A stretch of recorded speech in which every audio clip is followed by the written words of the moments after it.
Muhammad claims to be a prophet around 40 years old, which is 610 AD.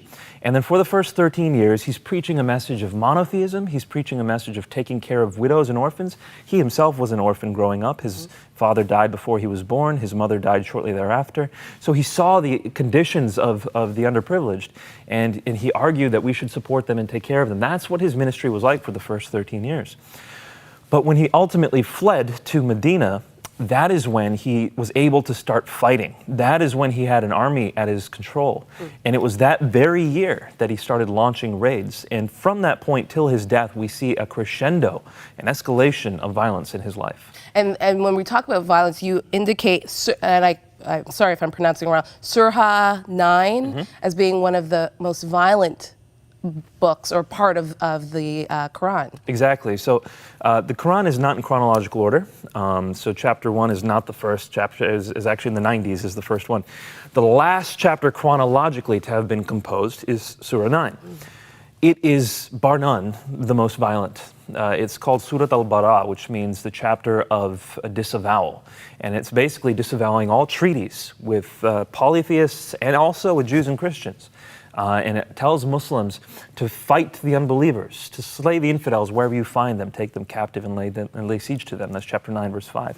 Chapter 9, verse 29 says specifically, Jews and Christians, fight them until they are subjugated and pay you money.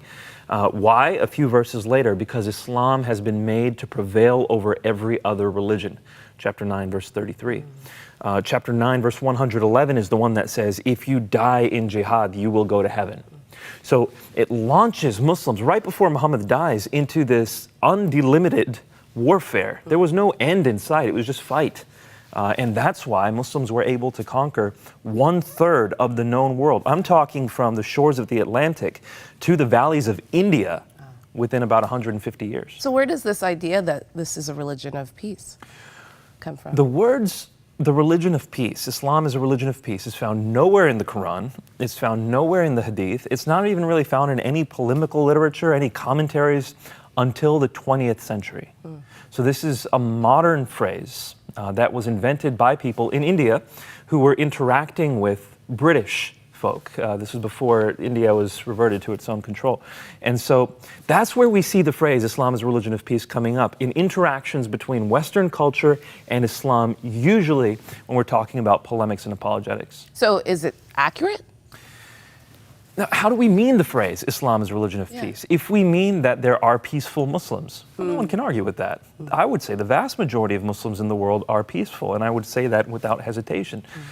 But if we say Islam is a religion of peace, that's problematic because, again, Muslims are not Islam. Islam is the system. And like I said, Muhammad had been fighting from the first year that he could until he died. And he launched Muslims into battle such that they conquered 1/3 of the known world, and then they kept fighting.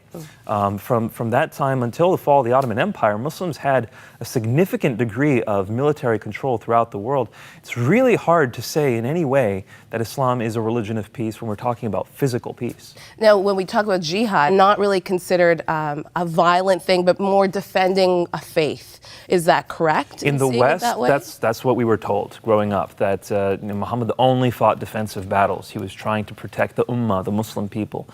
The fact is, though, when you get past the modern narratives and you start reading the text of the Quran directly, and you start reading the history of Muhammad's life directly, there's no question that's not the case. He launched raids. Even the first battle that the Muslims fought, the Battle of Badr, was a result of a raid that he launched against a caravan that Muslims fought. And so from the beginning, there's no real distinction actually in that time between offensive and defensive battles. If you have an enemy, you fight them, is basically the way people saw it. And that wasn't just Muslim, that was everyone back then. But you cannot argue that Islam conquered 1/3 of the known world defensively. That doesn't make any sense. In your book, you also talk about jihad is a defensive move, or could be seen as a defensive move, but it has to be kind of claimed by someone in power. There were rules of jihad that were concretized a few hundred years after Muhammad. So Muhammad didn't lay out these rules per se. After the hadith, the traditions of Muhammad's life were collected, then people systematized, codified jihad. And in that codification process, there were conditions listed. A jihad should only be launched in defense of the Muslim people or for the purposes of advancing the Islamic faith. So it doesn't have to be just defensive. And it should be launched by a leader of the Muslim people. So this is why some people argue that after the Ottoman Empire fell, you couldn't have a legitimate jihad until ISIS came, because ISIS is establishing its own caliphate. And this is why it's such a big issue across the Islamic world, whether to recognize the caliphate of ISIS or not, because if so, then they could launch officially recognized jihad. So it's actually, these rules are important. I was actually speaking to a pastor in Nigeria the other day, and he said that in his neighborhood in Jos, Nigeria, before Muslims attack, and it happens quite regularly, they will distribute pamphlets saying, "Be forewarned, we will be attacking you." Really? Yep, and it's sometime within the next 2 weeks after those pamphlets come. And you ask the question, why would they do that? Because it is one of the rules of jihad. You have to tell the people that they are going to be attacked. Wow. People had asked you to speak into this for a while, and you had said no.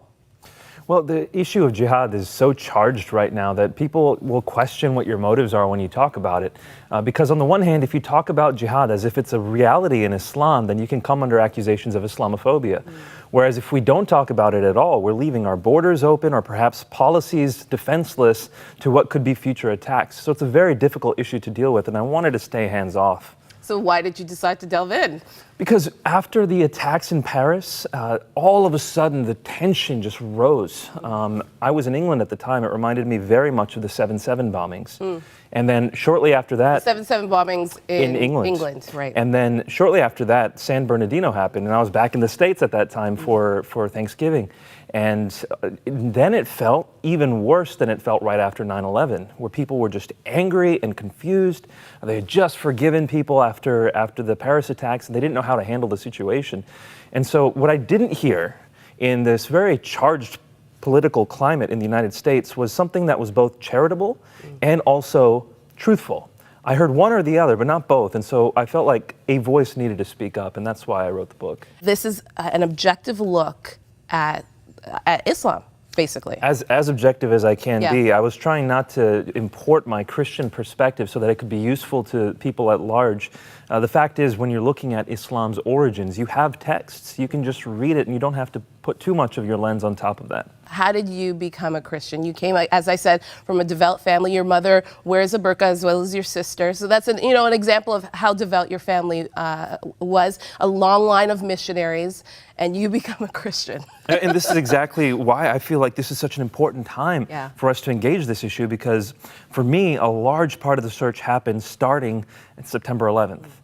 See, it was kind of like a tectonic shift, like an earthquake, not in our world, but in the Islamic world as well. It was, especially in my world, because growing up, I had been taught that Islam was a religion of peace. I didn't use that phrase as if it were a propaganda or a lie. That's what I was taught as a Muslim, and therefore I truly believed it. And that's why when I hear Muslims say today Islam's a religion of peace, I don't accuse them of lying. But after September 11th happened, people wanted answers. How do you explain what these people did? Clearly they did it in the name of Allah. What about all the other incidents? If it were a one-off thing, maybe that could just be, them. But tons of people are doing this around the Muslim world. So how do you explain it? And it was through investigating their perspective. Those terrorists, they don't say, they don't do it silently. They tell you why they do it. And going back to the history of Islam, looking at the Quran, looking at Muhammad's life to say, what do these texts actually teach? And it was in the course of investigating my faith objectively, as possible, that I encountered a violent reality of Islam. Muslims are adherents of Islam, and Islam is the worldview of Muslims, but they are not the same. And you state that Muslims don't believe all the same things. Explain that. Well, Islam is a religion, it's a system, it's a political, socio-religious, legal system. Muslims are people. And if we want to understand this, we can think about, for example, Christianity. You've got billions of Christians around the world, but they don't all believe the same thing. Even if the Bible says something, that doesn't mean all Christians believe it. Far from it. People have different interpretations. Some people might never have read the Bible. Some people might be Catholic and import a Catholic tradition. Some people might be Protestant and import a Protestant tradition. Same way with Islam. You've got Islam, which is the system, and Muslims of all kinds of stripes, denominations, cultural backgrounds, levels of devotion. And so Muslims are all different people. So we should treat them, especially from our perspective as Christians, we should treat Muslims as image bearers of God, broken though they might be. Whereas we can criticize Islam as a system, we should love the people. How do you address some of those concerns that people genuinely have? Well, I mean, if you're a Christian especially, there's the leg up because we can say that Christ loves us all, that Christ died for us while we were yet sinners. And so what that means for us as Christians is that we're called to love everyone. Jesus even says in the Sermon on the Mount that if you just love those who love you, what more are you doing than pagans? You're supposed to love those who do not love you so that you can be perfect like your Heavenly Father is perfect. So with Christians especially, it concerns me when they react with fear. Because what does 2 Timothy tell us? We have not been given a spirit of fear, but a spirit of power and love and self-control. And so we as Christians cannot respond with fear. We have to engage the situation. And I would prefer we not be reactive, but proactive, right? As we have 4.6 million Syrian refugees, let's receive them with love. Let's engage them. They need to know basic stuff like how to drive or how to speak English or what Canadian or American traditions are like. We can teach them that while also sharing our love for God, and that's the perfect opportunity to reach these people. You've received a lot of backlash because you've spoken out about this. Yeah, the problem is that people will see a criticism of Islam as a criticism of Muslims.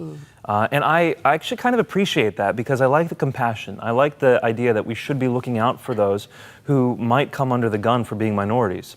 So I appreciate that. The problem is, though, that Islam is not Muslims. And so when I'm talking about the Islamic faith, the history of Islam, I'm not criticizing Muslims. My mom is a Muslim. My father is a Muslim. I love Muslim people, but I worry about some of the things Islam teaches because that can affect those who believe the religion. Explain what jihad is. Now, the term jihad itself means struggle. Now, because of that, some people will argue from the Islamic apologetic side that it's an internal struggle, a spiritual striving against oneself. And technically, it can mean that. But in the Quran, the majority of the times it is used, the vast majority, it implies a physical, violent struggle. And in Muhammad's life, we see that very clearly. When he encourages people to engage in jihad, he means to fight physically, to be ready to go out and emigrate and fight. And so after Muhammad's life, after the Quran, as Islamic tradition was being concretized into Sharia, into Islamic law, a very specific meaning of the word jihad came around, a legal term it became, a doctrine, which is fighting physically for the defense of the Islamic faith or for the propagation of the Islamic faith. And so that's what jihad ultimately came to mean. But, I mean, it's not something that all Muslims would take on or say that I'm going to... Exactly. You know, not all Muslims are Islamic jurists. Right. They don't know what the tradition is, so they will hear what their imam has told them or they'll absorb it from their Islamic environment. For example, when I was raised as a Muslim, I was raised in the West. And so in the West, we say Islam is a religion of peace. And so jihad, I interpreted to be a solely defensive endeavor. Whereas in parts of the world that have seen Islamic power for centuries, for example, Arabia, the word jihad is often understood in a different light because of their context. Their leaders will often give a much more historical account of the term jihad, which is one of the things that is enjoined upon Muslims for the sake of the religion. Explain what Sharia law is, because that's another buzzword that we hear a lot as well. So Sharia, specifically in Arabic, means the way or the way to water. And imagine in the desert what that means. This is how you're supposed to live. This is how you'll receive life from God. So whereas in the Christian faith, the problem with man is sin, which has destroyed us. In the Islamic faith, it's not. The problem with man in Islam is ignorance. And so Islam teaches if you just know the way to live, then you will please God and you can earn your way into heaven, more or less, with God's grace. So that is why Sharia is so important. Muhammad tells people exactly how to live, what to do, whether you can wear gold or not as men, how many women you can marry, how many times a day to pray. That's all Sharia. As a part of understanding the codification, the law of Sharia, different schools of Islam developed. 4 Sunni schools in one branch of Islam, which is called Shia Islam. All of those see Sharia slightly differently. Major overlaps, for example, all 5 schools of Sharia teach that if you leave Islam, you can be killed for it. Okay. All 5 of them teach that. But then there's differences between the 5 as well, like how to pray or whether a woman has to give her consent before being given into marriage. So That's how Sharia differs, and it's directly related to jihad as well, because the extrapolation of jihad from the Quran and the Hadith depends upon one's view of Sharia. And it depends on what the imam or the jurist of that particular school is teaching. Exactly. So one school could teach a certain thing that's different than... Now, and Maggie, this is an extremely important point. Yeah. I'm glad you brought this up, because what has happened is these schools of thought, which were organically developed over centuries, are now moot. They're more or less obsolete because people can go to the internet and they can read what the Quran says for themselves. They weren't able to do that before. They can go to the Hadith and read the Hadith for themselves. And so that people are now bypassing all these traditions, going straight back to the Quran and the Hadith. They're seeing the tremendous violence that are found in Muhammad's life and in the Quran. And that is causing them to do one of three things. It's causing them to either become nominal and say, I'm hands off, I don't want to do this. It's causing them to become apostates like me. I saw the violence and I said, this is not the true religion. Or it's causing them to become radicalized. They're saying, this is what Islam teaches, well, that's my religion, I have to follow it. And that's why we're seeing this upsurge, not just in radicalization, certainly we are, but also in people leaving Islam and in people becoming nominal. You say in the book, too, that you would encourage a reimagination of Islam. Explain that. Yeah, so when we use the term reformation, we assume that means making something peaceful. Yeah. Whereas in reality, the term reform is implying to go back to the origins and to reform around that. And so whereas in Christianity, when we reformed, it meant going to Jesus' teachings and seeing that he taught a religion of peace. Jesus did. When people reform Islam, it's going back to the origins of the Islamic faith and saying, wait a minute, it's tremendously violent. So the Muslim Brotherhood, established in 1928, their primary goal when it was established was to follow the Hadith and the Quran. And look what happened.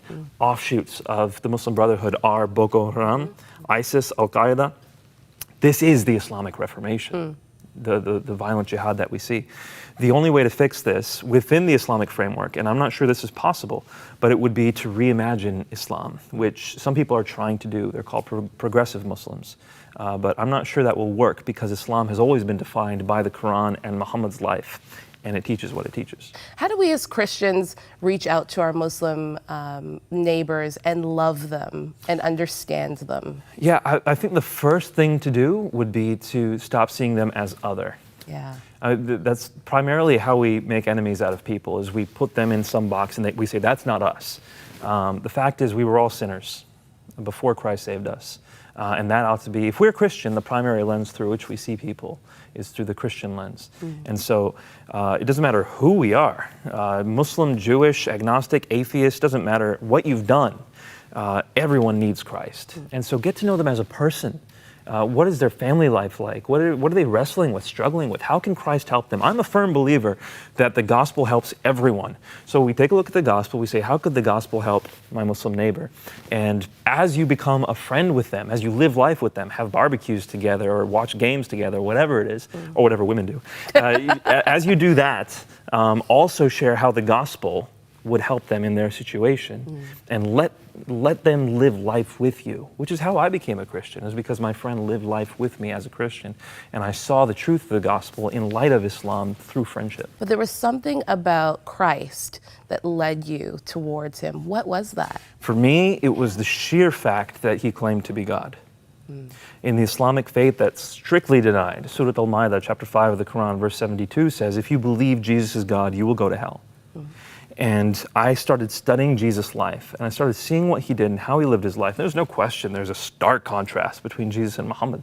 And Jesus never carries a sword. Not even once in the scripture does he carry a sword. Anytime his disciples try to use it on people, he says, put away your sword. He who lives by the sword dies by the sword. So there's Jesus in contrast to Muhammad. But the reality of it for me was that Jesus claimed to be the I am, that he claimed to be the Son of Man, that he claimed to sit at the right hand of the power. And we see all three of those in one verse, Mark 14:62. It's powerful that God became man, how much God loves us, that he is our Father. Islam denies that God is our Father. And so it was through this that I began to realize Jesus claimed to be God. He proved it by rising from the dead. I have to be a Christian. How do we as Christians battle this and love our neighbors instead of fearing them? I think that's a very critical distinction that we as Christians have to make. Are we primarily concerned with our own interests or with following Jesus? And if we are honest with ourselves and we say, I'm primarily concerned with following Jesus, then the answer is Jesus was willing to lay down his life for the sake of those who were his enemies. Romans 5:8, while we were yet sinners, Christ died for us. And so we shouldn't be worried about trying to preserve our own lives. Now, does that mean we should just let dangerous people into the country? No, because there are innocents here that we want to protect as well. But we shouldn't be afraid for our own lives. We should be seeing our lives as tools to reach people. And this is the perfect opportunity to reach people for the gospel. I'm not saying that the refugee crisis is a good thing, but God is able to use all things for the good of those who love him. And so in this time, we can receive people, we can love them, we can share Christ with people who would never have otherwise heard of him. And I think that's how we as Christians should be seeing this. I would love for you to speak into the camera to somebody who might be a Muslim that's watching this, has seen your name and thought, I need to stop and listen to what this guy's saying.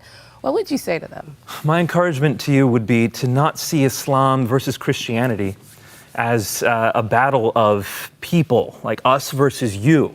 To not see, this as fighting, but a matter of coming to the truth together. Muslims and Christians coming together to find God, to worship him for who he is. If you seek, Jesus has told us, Matthew chapter 7, verse 7, ask and you shall receive, seek and you shall find, knock and the door shall be opened. So just pray. Ask God to reveal himself. If you want to know him, in Islam it says Allah remains behind a veil, whereas the Christian faith says that God will make himself revealed to you. So pray and ask him to reveal himself to you, and he will.